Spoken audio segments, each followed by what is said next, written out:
السلام علیکم، آپ دیکھ رہے ہیں پاکستان ایٹ 7 اور میں ہوں ناجیہ عاشر۔ ہمارے آج کے پروگرام کی ٹاپ سٹوریز یہ ہیں۔ وزیر اعظم کی تقاریر اور عدالت میں جمع جواب میں تضاد ہے۔ 2006 سے پہلے آف شور کمپنیز کی ملکیت ثابت ہو گئی تو سارا بوجھ شریف خاندان پر ہوگا۔ سپریم کورٹ کی کارروائی سے پاناما لیکس کو پھر زندگی مل گئی۔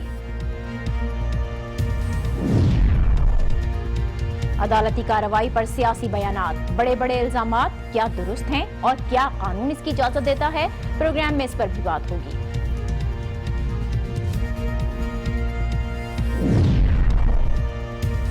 اور پنجاب میں پیپلز پارٹی کی تنظیم نو، بلاول بھٹو کے لیے مشکل ہدف، کیا پارٹی کی کھوئی ہوئی مقبولیت واپس پا سکیں گے؟